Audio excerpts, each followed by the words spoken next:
আসসালামু আলাইকুম। ভিডিওতে আমি আপনাদেরকে দুটি বাস এঁকে দেখাবো। দেখুন সহজেই বাস আঁকার কৌশল।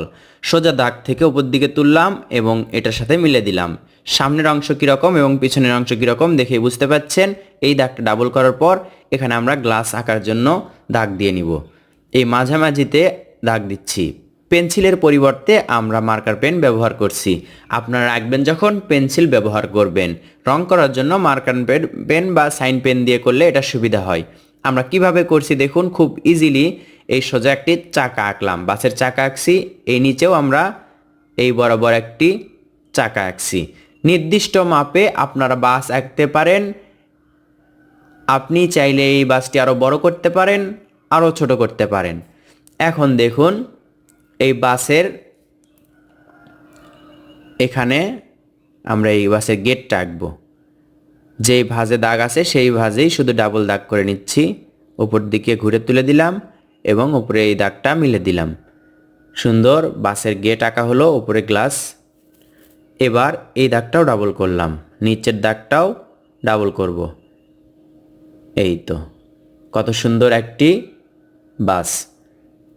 এরপর আমরা বাসে রং করব কিভাবে দেখুন, পুরো গ্লাস নীল রং করলাম বা আকাশি রং।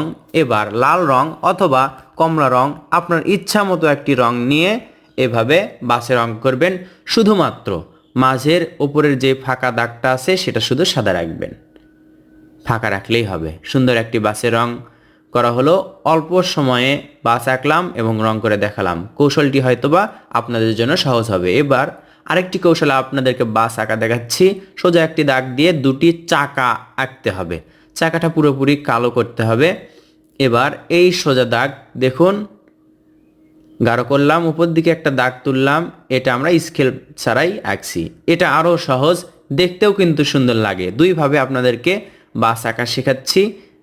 আপনার যেটা সহজ মনে হয় আপনি সেটা শিখবেন, যেটা সহজ শেখাতে হয় সেটাই বাচ্চাদেরকে শেখাবেন। দেখুন খুব ইজিলি একটি বাস আঁকা হয়ে গেল। এবার আমরা রং করব। রং দেখুন গ্লাসে নীল রং, এরপর সবুজ রং করলাম। সুন্দর দুটি বাস। কেমন লাগলো আপনাদেরকে কমেন্ট করে জানিয়ে দিন। ভালো লাগলে লাইক করুন এবং শেয়ার করুন।